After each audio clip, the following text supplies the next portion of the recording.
Hey, I just wanted to come back with a video about VeVe again.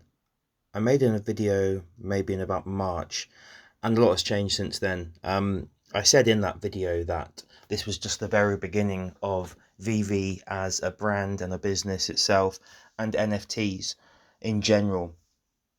Obviously, if you think about NFTs, many people will have heard of CryptoPunks or Crypto Kitties, but VeVe is bringing licensed digital brands into NFT collectibles, which is they're pretty much the first people to do it. They're really the only people that are doing it to this standard. And I just wanted to go through some of the things we've had since my last video. So recently we had Star Trek. Obviously everybody knows Star Trek. I'll just quickly pop through. They've got the Borg cube.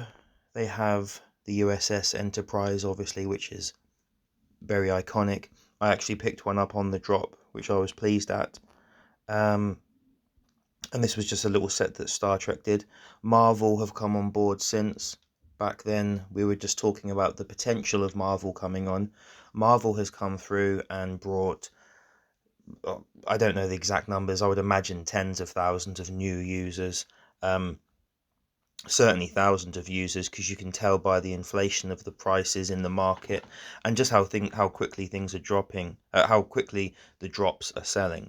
So we'll just go through. Marvel Mighties was something which was made specifically for VeVe. These were blind boxes where you can just buy, you pay $13 or 13 gems. You don't know what you're getting until it's delivered.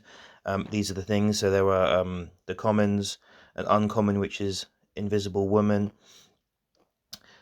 the Human Torch, which was a rare, and Doctor Doom, which was an ultra rare. Now, these were $13 each. Let's just quickly go to the marketplace. If we go to the brands and we go to Marvel, you can see now, see this Doctor Doom. So there was an opportunity to get it for $13, 13 gems, sorry. Now let's click and have a look. See, these are going for 520 gems. Things have just gone absolutely crazy since Marvel, and the transition to Immutable X, which is coming any day now. I would imagine probably in the next month, but certainly this year.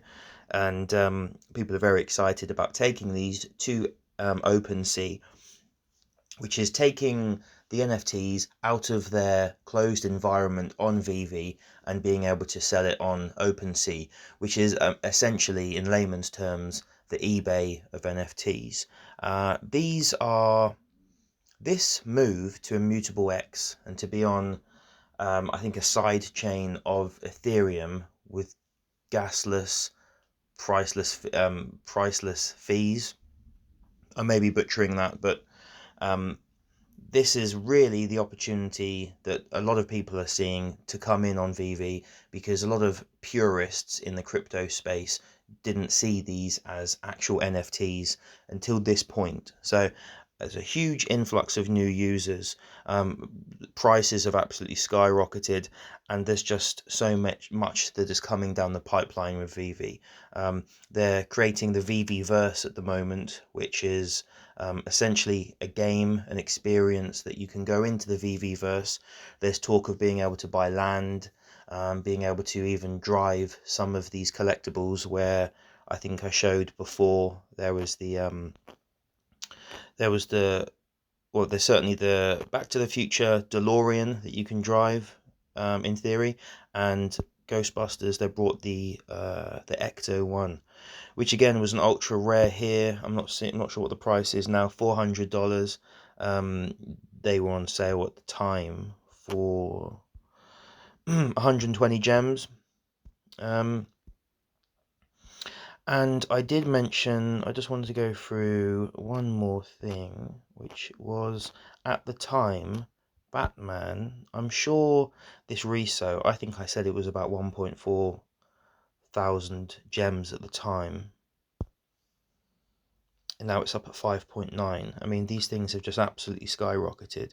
This is still very early on in VeVe and in NFTs as well. So if you're interested in the space, I would suggest checking it out, simply because it's not like you're your average NFT project, which is, no name, and hopefully that it grows a community and gets some traction. These are licensed digital collectibles from established brands, Marvel, DC, Sony.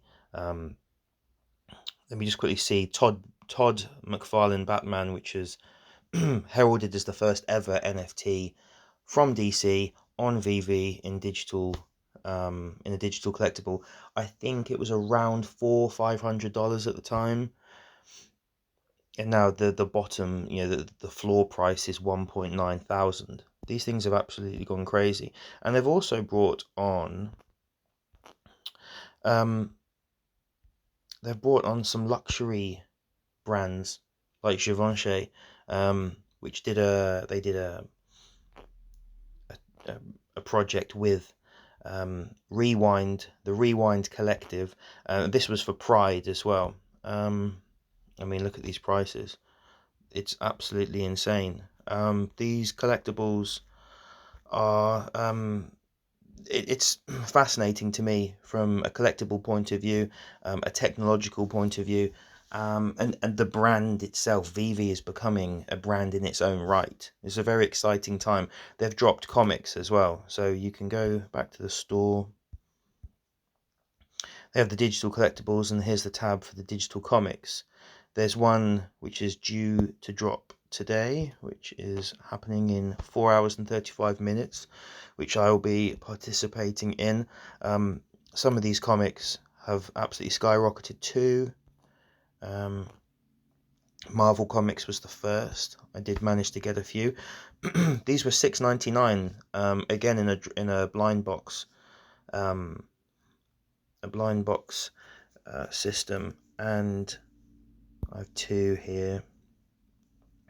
Not particularly good serial numbers on mine. They're pretty high serial numbers, but I'll just go into the marketplace one more time just to see what we're looking at in terms of prices.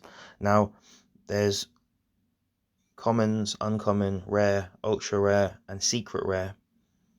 I'm looking here. This is the standard common of the first ever Marvel comic in its first ever NFT. And the floor price is $67 just for the commons.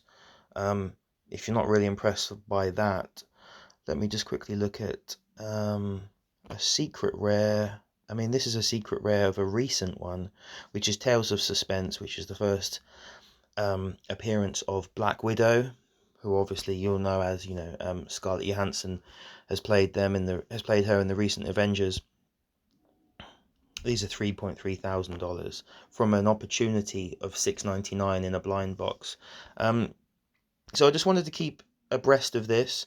I wanted to maintain my my interest in just explaining to you guys what an opportunity this is, and and yeah, I mean, that's basically it. So I'll just leave it there.